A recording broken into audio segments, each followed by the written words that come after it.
Everyone saw her as just the chubby daughter of the maid, invited to the party as a cruel joke.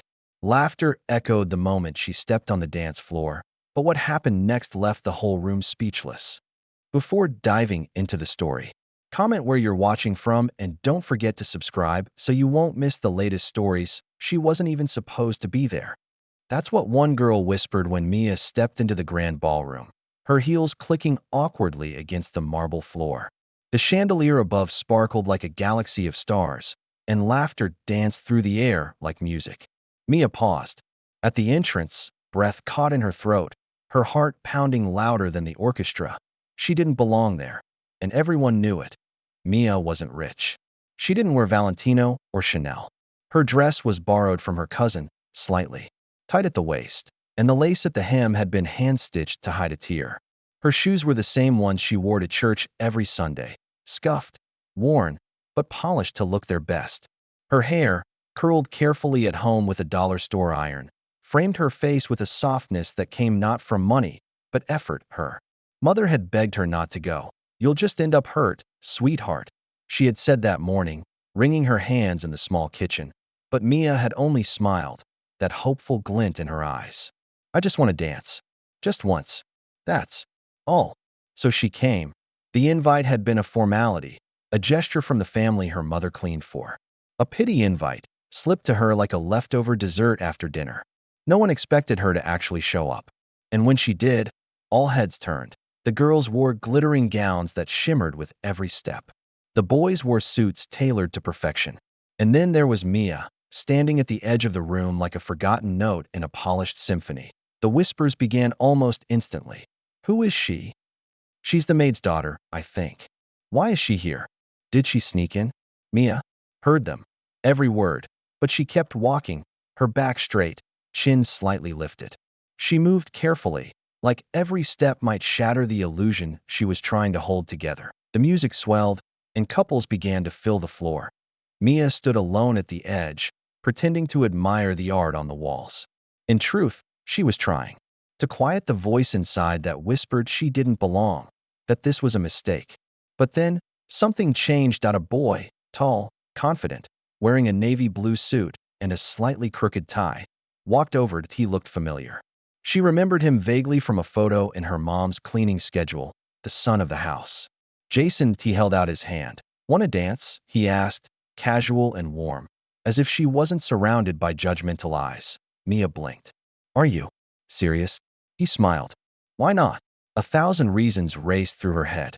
But she took his hand anyway. The music slowed. He led her gently into the middle of the floor. Around them, people stopped. The whispers became stares. Some laughed under their breath. Others took out their phones. But Mia didn't notice anymore. The moment their hands touched, her nerves melted. He didn't lead like someone doing her a favor. He led like someone who wanted to dance with her. With her, for the first time that night, Mia felt visible. They spun, slowly at first, then faster as the beat picked up. Her laughter, soft and free, floated through the ballroom. People watched, not out of kindness, but curiosity. Who was this girl, twirling like she belonged? And when the song ended, Jason bowed slightly, still smiling. "You're a good dancer." Mia blushed. "Thank you. That meant a lot." He leaned closer. "Don't let them make you feel small. You showed up. That takes guts." She smiled, a real one this time.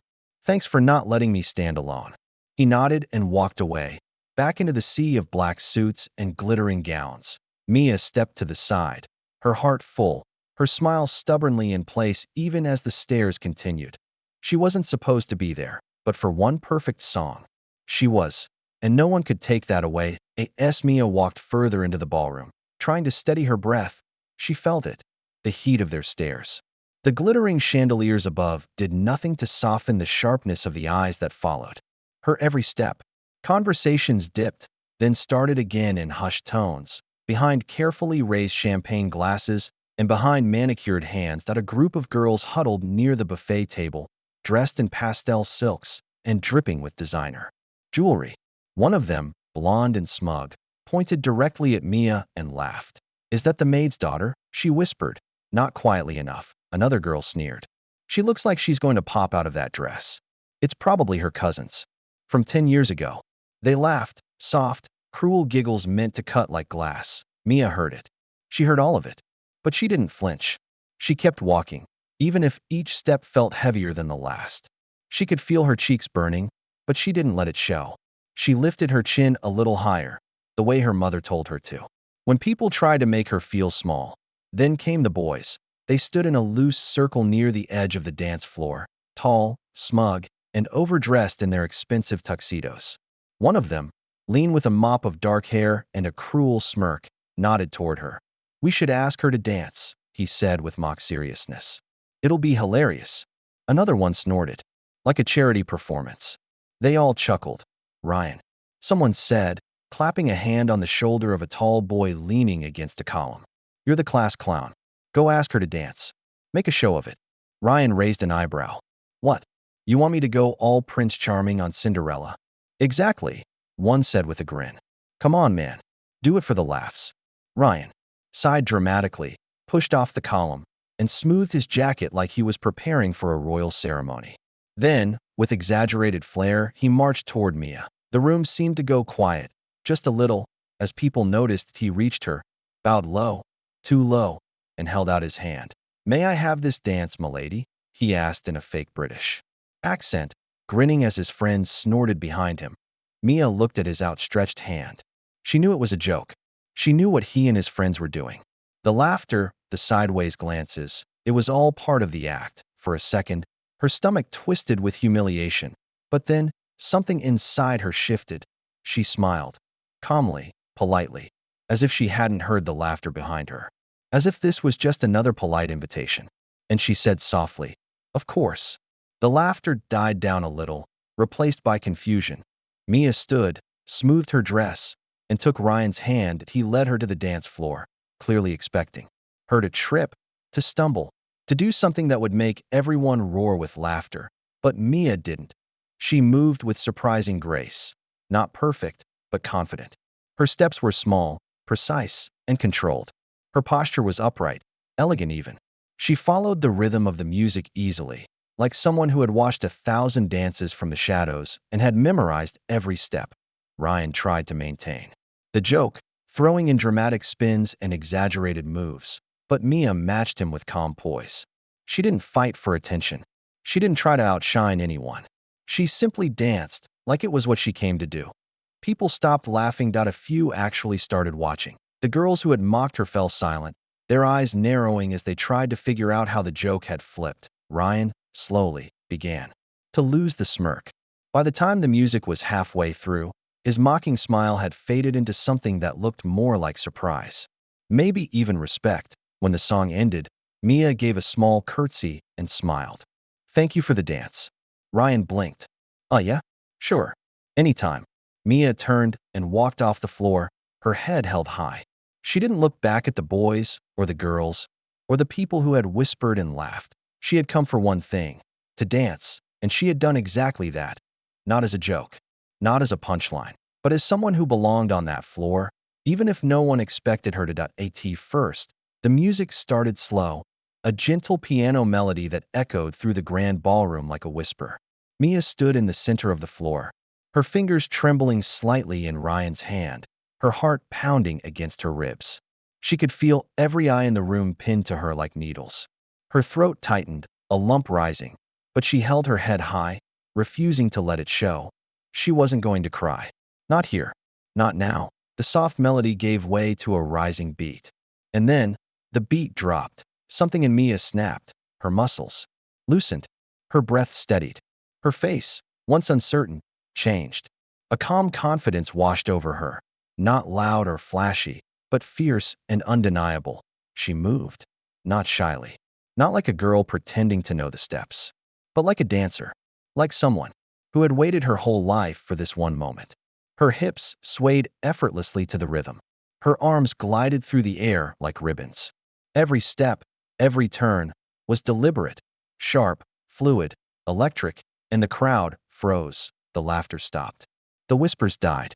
The smug smirks turned into stunned stares. It was as if the entire ballroom had been put on pause. Because Mia was owning the floor, her footwork hit every beat with precision. sharper than any of the rich kids who had taken years of professional lessons. Her body flowed with perfect control, elegant, powerful, magnetic. She spun on the beat, dipped gracefully, rose again with the tempo like she was the music. No one expected this. They thought she was the joke. A maid's daughter in a borrowed dress. But she was stealing the show. What they didn't know was that Mia had been training for this in secret for years. After long days of school and hours helping her mom clean houses, she would go home, toss off her shoes, and clear a small square of space in their tiny apartment. No mirrors, no hardwood floors, just a cracked phone screen and a dream. Every night, she would open YouTube and watch dancers, hip-hop, ballroom, salsa, contemporary. She mimicked every move, rewound every clip, fell, got back up, and danced again. Her body remembered the rhythm, even when the world forgot her, and now it showed. Even Ryan, the boy who had asked her to dance as a joke, didn't know what to do. He tried to keep up for the first few seconds, matching her steps clumsily, still smirking like it was all funny. But it wasn't funny anymore. He stumbled, fell behind.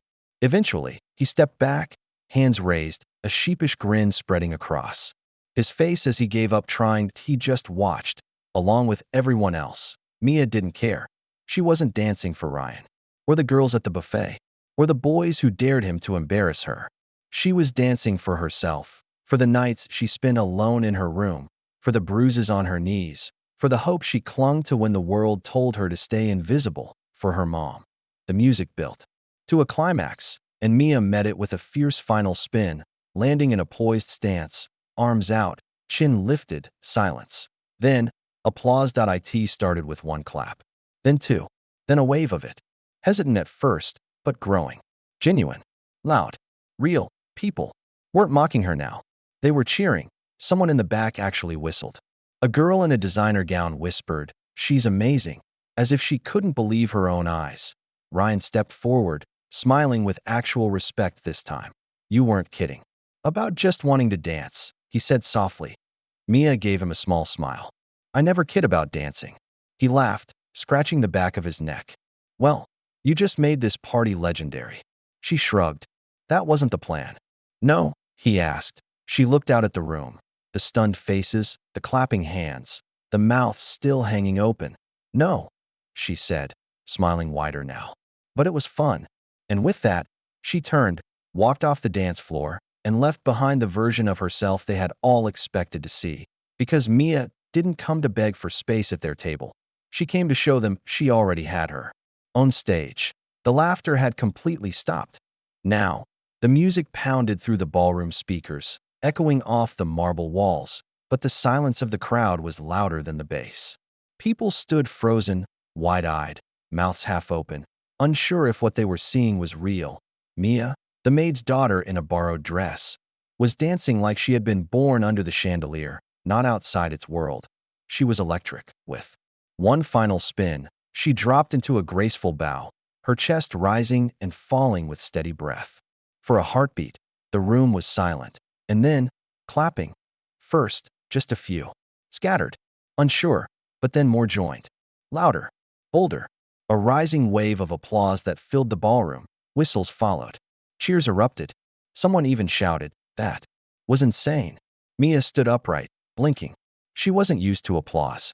For years, her only audience had been a flickering phone screen and a cracked living room mirror. Now, the richest teens in the city, the ones who had whispered behind her back, laughed at her shoes, and mocked her dress, were staring at her in awe. The same boys who had dared Ryan to dance with her were now silent, red-faced. Even Ryan, still standing awkwardly at the edge of the dance floor, had a different look in his eyes. Not pity, not mockery, but something like respect. And the girls, their carefully curated Instagram poses, designer gowns, and sparkling accessories, couldn't compete with what Mia had just done. Not one of them dared step onto the floor after her. She had set the bar, and no one wanted to follow. A tall girl with perfect makeup muttered under her breath, "She's actually good." "She's more than good," someone else replied. A few guests began pulling out their phones, holding them up, trying to capture what they had just witnessed. They hadn't expected a viral moment when they walked into this party, but they had just gotten one. Within an hour, the clips started making their way onto TikTok, The caption on the first video read, "When the maid's daughter steals the show woman dancing fire hashtag icon hashtag ballroom queen." More clips followed. Different angles. Different accounts. Some showed her first spin. Others captured the moment Ryan backed off and let her take the spotlight.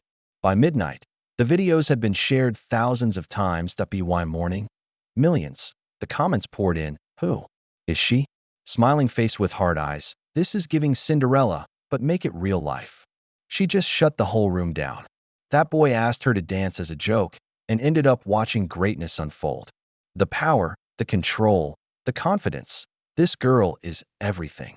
Some even started tagging dance schools, asking for someone to find her and give her a scholarship. Mia didn't even know the video had gone viral until she checked her phone the next morning. Her screen was flooded with notifications. Messages from people she didn't know. Comments from strangers. DMs asking for interviews. She stared at the screen in disbelief, still wearing the same borrowed dress she'd carefully folded and placed beside her bed. Her mom walked into the room, holding a cup of tea. "You okay, sweetheart?" Mia looked up, her voice a whisper. "Mom, I think the internet just saw me dance." Her mother set the cup down slowly, unsure what she meant. "Saw you." Mia turned the phone and showed her. Millions of people. Her mom gasped, sat down beside her. "Oh my lord." Mia laughed, half in disbelief. "And they liked it." Her mother pulled her into a hug, holding her tight. "I always knew they would." Back at the ballroom, no one forgot the moment. The girl they had laughed at had become the legend of the night. The one who wasn't supposed to be there had become the only thing anyone talked about. And Mia? She didn't need their approval. She didn't dance for their applause, but she got it anyway. Mia didn't ask for attention. She didn't expect fame. All she wanted was to dance, just once. One song, one spin, one chance to feel like she belonged in a place where no one thought she should be. But that one dance changed everything. The next morning, while most of the rich kids were still sleeping off their catered desserts and overpriced sparkling cider, Mia's name was blowing up across the internet. TikTok, Instagram, even Twitter. Her dance was everywhere. Not because she tried to be viral, but because she was unforgettable, the girl in the tight borrowed dress. The maid's daughter. The underdog who stole the spotlight. People couldn't stop watching her video. And it didn't take long before opportunity knocked out a local dance studio, one of the best in the city, saw the video and reposted it with the caption, "Who is she? We want to train her. Full scholarship. Let's find her." Mia stared at the post on her cracked phone screen, blinking in disbelief. She didn't even have proper dance shoes. She had practiced for years on worn tiles with socks that slid too much. But now, a real studio wanted her. A popular influencer known for spotlighting rising stars reached out next. She shared Mia's story in a heartfelt video, narrating her journey with emotion. This is what real talent looks like. No privilege, no coach, just fire, discipline, and a dream. Then came the invitation. A prestigious charity gala, hosted downtown, the kind of event Mia had only ever cleaned up after. They didn't just want her to attend, they wanted her to perform. As the guest of honor, Mia's jaw dropped when she read the email. She showed it to her mother, who teared up immediately and whispered, "You see, baby? One dance can change a life." And it did. As for the kids who had laughed at her that night, the ones who pointed and whispered, who dared Ryan to make a fool of her, they watched everything unfold from the sidelines, silent. Some tried to comment under her posts. Things like, "Knew you were talented. You killed it. Girl 100 points." But Mia didn't reply. Others kept quiet, unsure whether to feel ashamed or just amazed. Even Ryan, the boy who had asked her to dance as a joke, sent her a message. That night, just one line. "I'm sorry. That was messed up. You were incredible." Mia read it. She stared at the blinking cursor. But she never typed back, because she didn't need revenge. She didn't need to rub it in. She had something far more powerful, self-worth. She had proven that she didn't need permission to shine. She didn't need a designer dress or a rich last name. She just needed one shot. And when it came, she took it with everything she had. Her story wasn't just about dancing. It was about dignity, about standing tall in a room that tried to shrink her, about turning humiliation into triumph. Mia danced for herself, but in doing so, she danced for every underdog who had ever been told they weren't enough. For every Kid who was laughed at for dreaming too big. For every girl who thought she had to hide in the shadows. For every person who didn't fit in, but dared to show up anyway. She didn't just dance that night. She told a story with her feet, her heart, and her silence. A story louder than any whisper, stronger than any insult. And the world listened to us so. The next time they laugh at you, let them whisper. Let them mock. Let them doubt. Because when your moment comes, and it will come, you'll show them exactly what they missed. And they'll sit there, speechless, watching you rise, just like they watched Mia.